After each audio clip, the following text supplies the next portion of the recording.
Kisha ulikuwa na swali lingine? Haya. Enda kwa Brian, ulikuwa na swali? Yes. Yes. Lisa? Please repeat the observation at the anode. Anode, there is a pale green chlorine gas. We talk of green yellow gas, which is a chlorine gas, because at the anode, the chloride ions are oxidized. That means they lose electrons to form the chlorine gas. That is the anode. Kuna swali lingine from Jeff.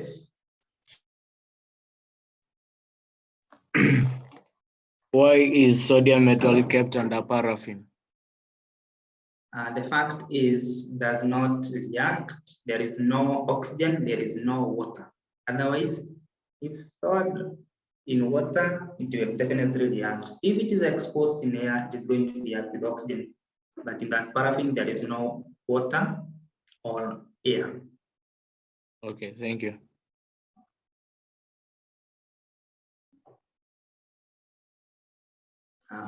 Kuna Carl Davis. Carl Davis, kuna swali?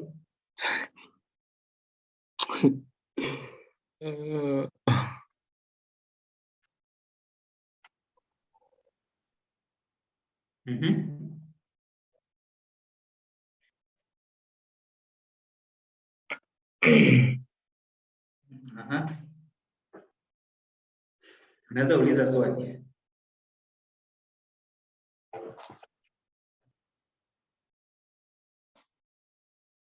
Haya, tuende kwa Mboro before ufikirie. Kuria Mboro. Excuse me sir. Tumesema ati sodium inatumiwa ikireactiwa na potassium inatumiwa as a coolant in nuclear reactors.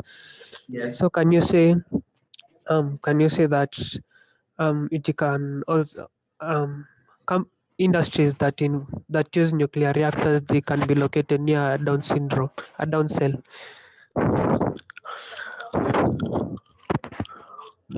For the industries that are located near Down cell, tunaweza sema the industries that use nuclear reactors. Well, we shall have answered that question correctly. Yes. It will be very much correct. Now you will not fail, eh? But practically, that industry should be situated where there is no even people living there because of maybe the effect of the nuclear reaction taking place there. But theoretically, the answer will be very much correct. Okay, thank you.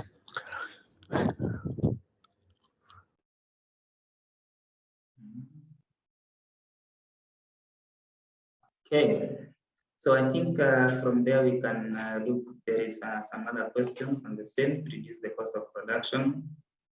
Nini hizo?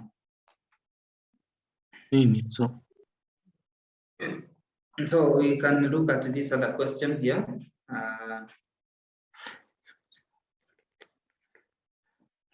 Explain why aqueous sodium chloride is not suitable as an electrolyte for manufacture of sodium in the Down cell.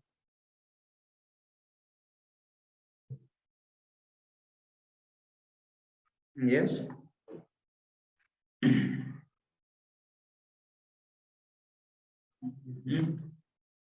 Yes, Brian. In the aqueous sodium chloride, there is the presence of the hydrogen ions, which will be preferred to be discharged rather than so it is. That is correct. So we shall not have corrected any sodium, because in that case, when we talk of a solution, we have other ions. We are talking of hydrogen ions, hydroxide ions. So we are supposed to compare between sodium and hydrogen. hydrogen is preferably discharged. So that means will not produce any sodium. And in case any sodium is being produced, yes, Cornelius?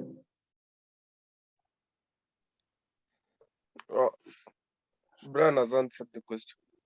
Okay, so I was saying, and if it was supposed to be produced, what will happen?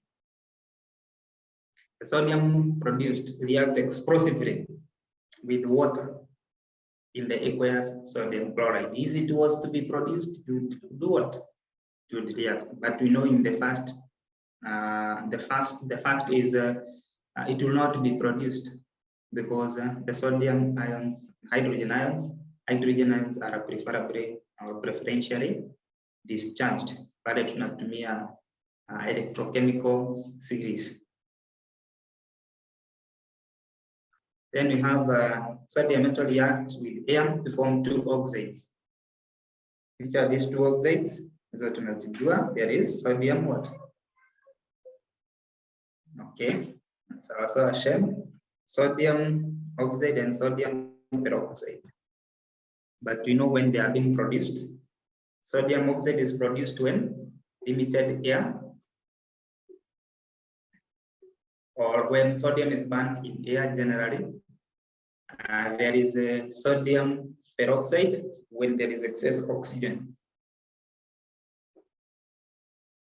Okay, so those are some of the questions which you can get under that sodium. And from there we go to aluminium. I thank you for asking those questions. I hope you now understand well about sodium extraction.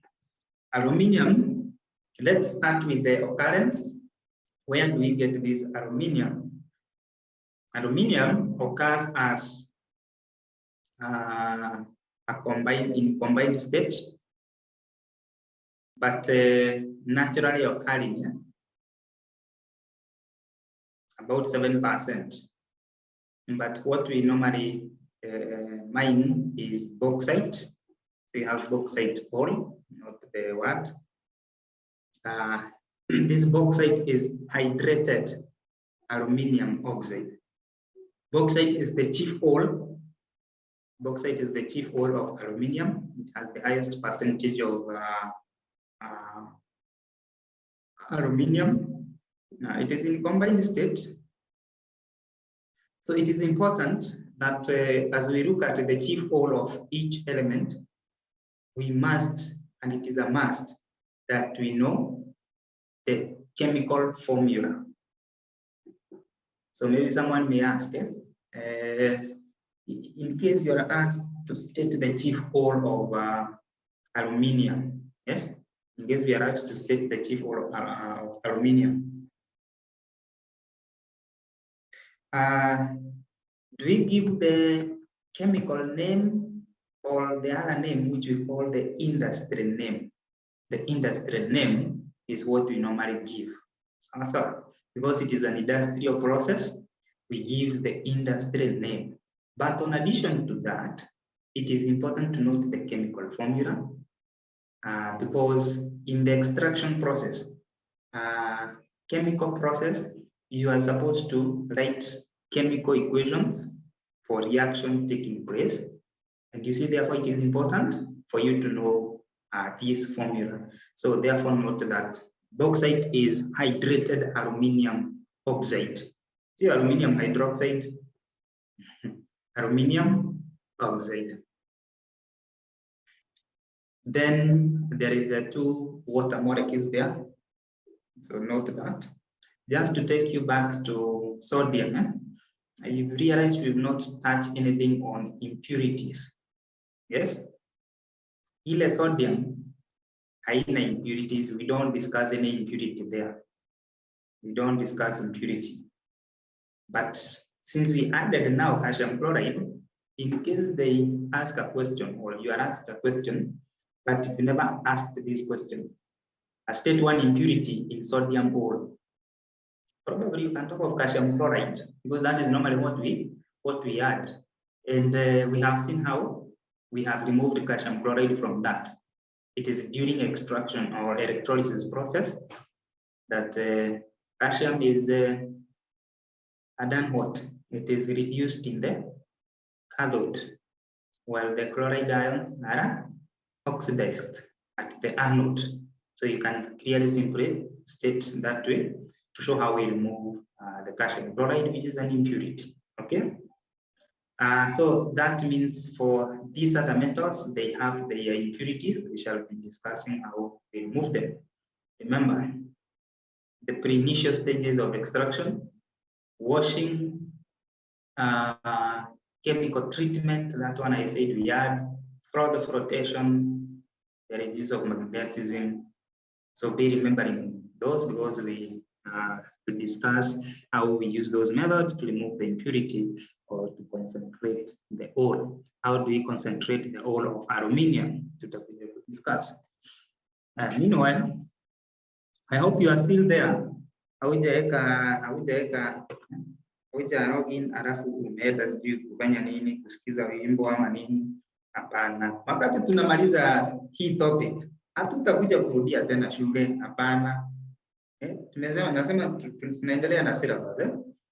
So it is better you are there and you are listening because hatutarudia hii topic tena shule. The other source is mica. Mica ore is potassium aluminium silicate. Probably watu tumesoma a topic ya acid base salt. Hata mwisho subtopic ya acid base salt kuna water hardness na kuna methods of removal of water hardness. Moja ilikuwa ion exchanger. In the ion exchanger tulisema tunatumia a complex compound known as sodium permutate. Ion exchanger in the sodium permutate, ile permutate actually it is aluminium silicate. So lakini hapa in mica ore the ore is that of potassium aluminium silicate. Nama pia unaweza ita potassium aluminosilicate. Tuko pamoja? So under ion exchanger as one method of removing water hardness. Kama kuna classes zimesoma hiyo topic, you can now know what we call sodium permutate. It is same as saying sodium aluminium silicate, sodium aluminosilicate, and we represented that formula of complex sodium permutate as Na2X. So the X is the aluminium silicate. Hiyo formula naweza ishika A2 or Na2 Al2 Si6 O, that is oxygen 16. Ikiwezekana ni sawa, lakini ikishinda eka Na2X na weke plus calcium ions na kupatia calcium what? Calcium permutate or calcium aluminosilicate.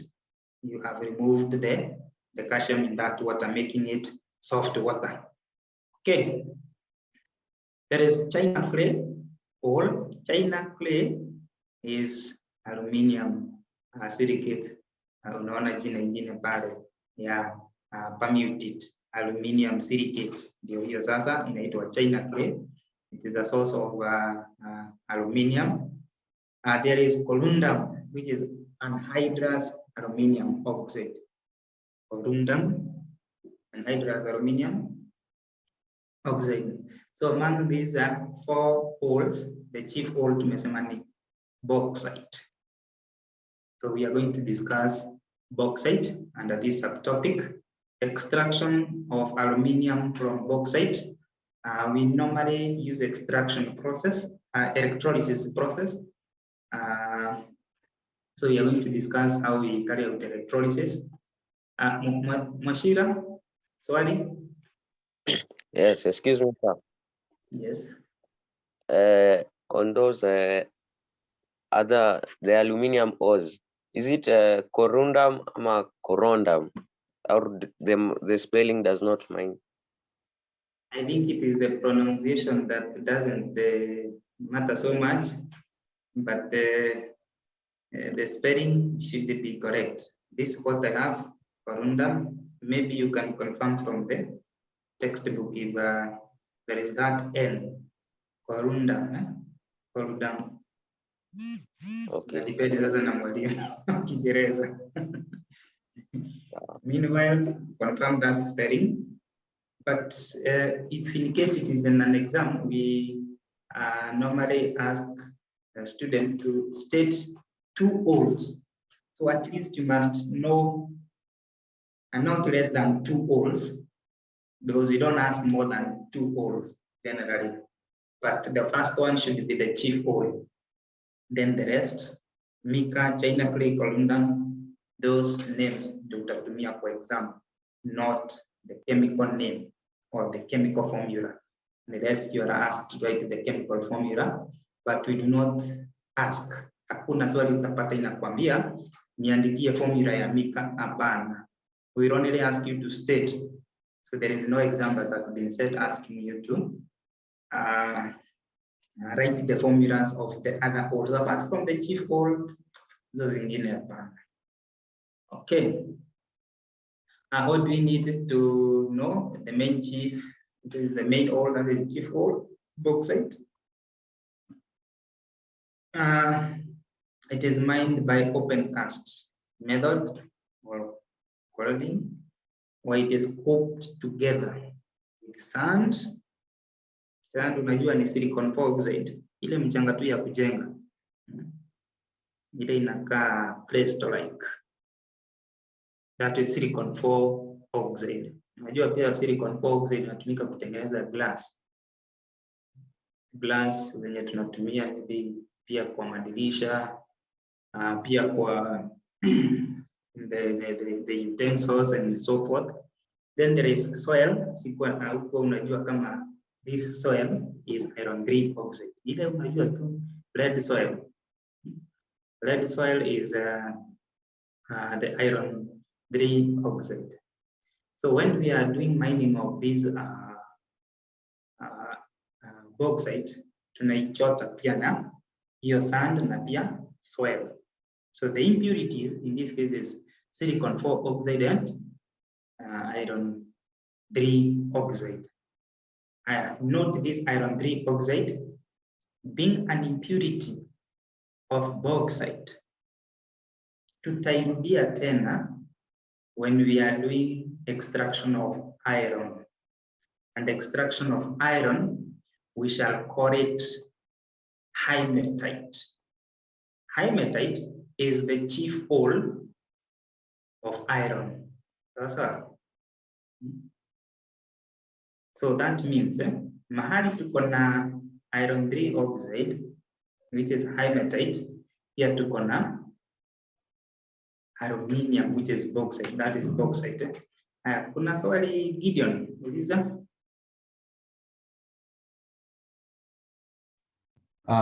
Is the impurity iron 3 or iron 2 oxide? Iron 3 oxide is the impurity. Okay. Because unaona hii soil, hii red soil, hii red soil, hiyo ndio iron 3 oxide. Hiyo inakanga tu brown pale. So not iron 2. So as I was saying, hii iron 3 oxide ni impurity ya bauxite. Sawa sawa? Tukienda extraction ya iron, the chief ore inaitwa hematite. Sawa sawa? And hematite is iron 3 oxide. Ina maana tukienda kwa extraction of iron, tutaona bauxite ni impurity ya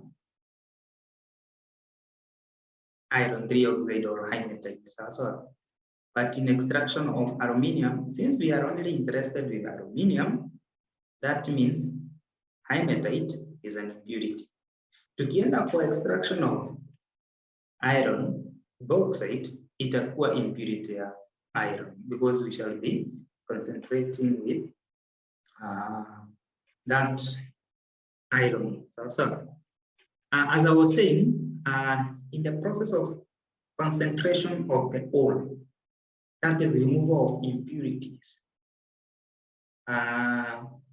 some methods cannot be used. So in this case, the specific method tutatumia inaitwa chemical treatment. We cannot use maybe washing, because probably silicon oxide ile iron 2 haiwezi dissolve, you know, hakuna kitu utakuwa umefanya. So we use chemical treatment, that is adding or reacting the ore with the hot concentrated sodium hydroxide or potassium hydroxide. That is called chemical treatment, is a method of concentrating the ore. Meanwhile, you may think of the reactions that may take place when we dissolve this bauxite and the impurity. You may think what will happen. The reactions that are going to take place, so that in the process we are saying, we are removing what? We are removing impurities.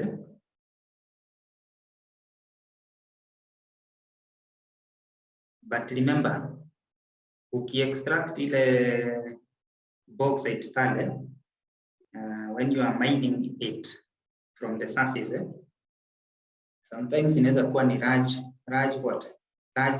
lumps, ni mawe kubwa kubwa. So that means before you even carry out this concentration of the ore, we need to grade. So there is grading of this ore when I turn into powder form. We do that to do what? To increase the surface area. The reaction takes place much faster. We saw about factors affecting rate of reaction. One of them is surface area. Some increase in surface, reducing the surface area increases what? The area of contact, and hence there is a more what? Frequency or more collision between the reactants. Okay, so as you continue thinking the reaction that takes place when you add sodium hydroxide to the mixture, bauxite, silicon oxide, iron 3 oxide, we may look at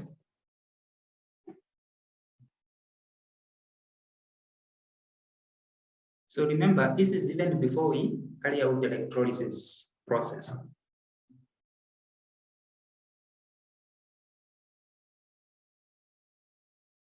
The alkali, that is sodium hydroxide or potassium hydroxide, is going to dissolve bauxite and silicon oxide, but iron 3 oxide does not dissolve. What makes sodium hydroxide to dissolve silica or silicon oxide and bauxite is because of what? Inaweza jibiwa hiyo. Nilikuwa nimeona mkono juu. Yes, Rana. Silicon oxide is acidic and aluminum oxide is, bauxite is amphoteric. That is very much correct. Silicon oxide is acidic. It's an acidic oxide. Yo, ukumbuki form what? Form 2? Aya. Una swali? Yes, Neil. Aya, sawa. Silicon oxide is an acidic oxide. Ukikumbuka topic ya structure and bonding, silicon oxide is a covalent compound. And tuliona covalent compound, the oxides of covalent compounds, they are acidic. Ni kama akina carbon oxide, you know, phosphorus 5 or phosphorus 3 oxide, sulfur 4 oxide, they are acidic. Covalent compounds, oxides of metals, are acidic. So that's why it is able to react with sodium hydroxide. A neutralization reaction takes place. Think of the product that is going to be formed. Meanwhile, bauxite, which is aluminium oxide, is going to do what? To react because it is basic. It is amphoteric. It is amphoteric. It can react with both acid and base. So think of the product that is going to be formed. So it is in this process that we are now doing what? Separating or removing the impurities. Kuna swali? Mwasira, kuna swali? Okay, Lisa. It was no question. I wanted to give the product. Okay, so what are the products with the aluminium oxide? It will form sodium aluminate.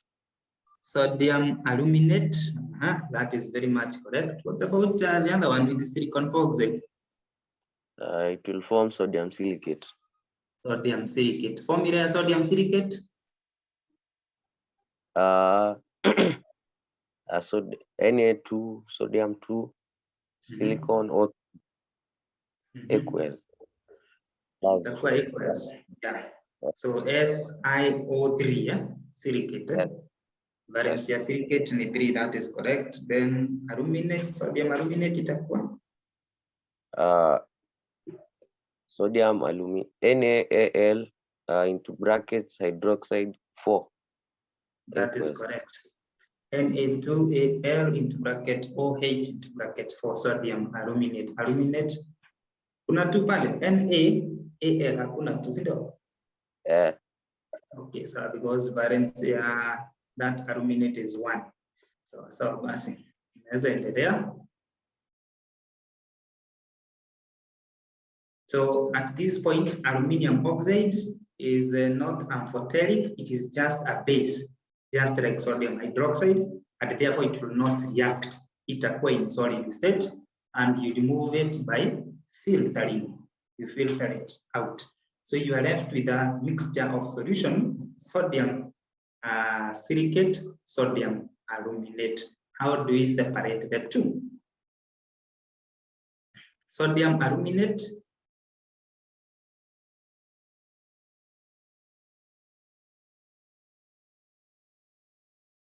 kuna some notes pale juu hazionekani vizuri. Probably I may first of all zoom out tuone ile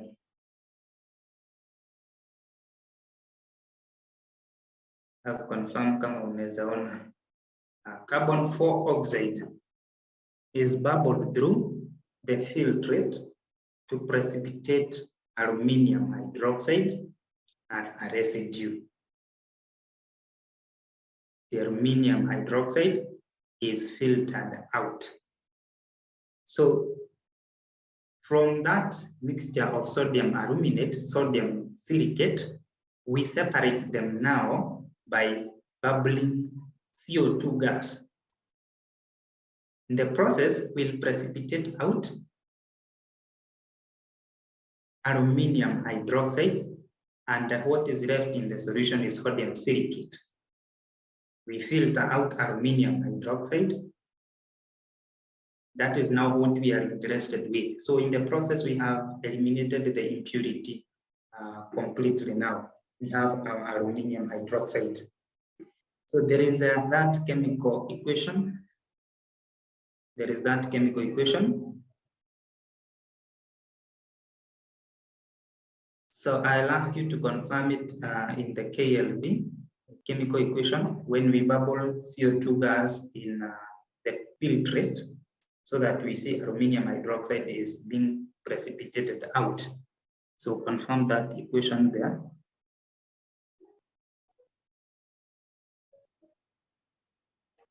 Apart from bubbling CO2 gas, we can precipitate aluminium hydroxide. Note that we are not precipitating aluminium oxide. So we precipitate aluminium hydroxide. Aluminium hydroxide is insoluble. So probably the other the other product is sodium carbonate from the sodium reacting with the carbon 4 oxide. The sodium in the sodium aluminate reacting with the carbon 4 oxide. So confirm the product, whether it is aluminium hydroxide solid plus sodium carbonate or sodium hydrogen carbonate in the solution form. Alternative, pure crystals. So that means we need to source aluminium hydroxide or yenye tutakuwa tumetengeneza. Pure crystals of aluminium hydroxide can also be added to precipitate out more aluminium hydroxide. This process is called seeding. Sometimes I normally like asking under aluminium, what do we mean by the term seeding? Seeding, as seen here, is a process of adding pure crystals of aluminium hydroxide in the mixture of sodium aluminate, sodium silicate to precipitate out more aluminium hydroxide. So it's an industrial process, not much of chemistry we run at this point, but there is that alternative process that is carried out called seeding. So seeding is that addition of pure crystals of aluminium hydroxide. The other one, the first one, is bubbling carbon 4 oxide. So again, under this, confirm the products, but one of them is aluminium hydroxide. So bubbling is a reaction for aluminium hydroxide. When we writing an equation, we show the aluminium hydroxide crystals on the arrow. So in both cases, silicon 4 oxide, which is as sodium what? Silicate, is left in the solution as a filtrate. So it is not just silicon 4 oxide, but sodium, sodium silicate. Probably we can change this to sodium silicate.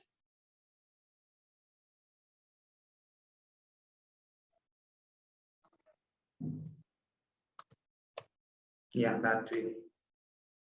It remains in the solution as the filtrate. Sasa tumepata aluminium hydroxide yetu. Ignore this aluminium 3 hydroxide. It is just aluminium hydroxide. Aluminium iko na valence 3, so hiyo haichangingi. We only use these numbers to show when the metal or the element have more than one oxidation state. The next step is roasting, whereby we heat aluminium hydroxide to obtain aluminium oxide. So remember, mwanzo tulikuwa na bauxite, which is what? Hydrated iron 3 aluminium oxide. Hydrated aluminium oxide. We could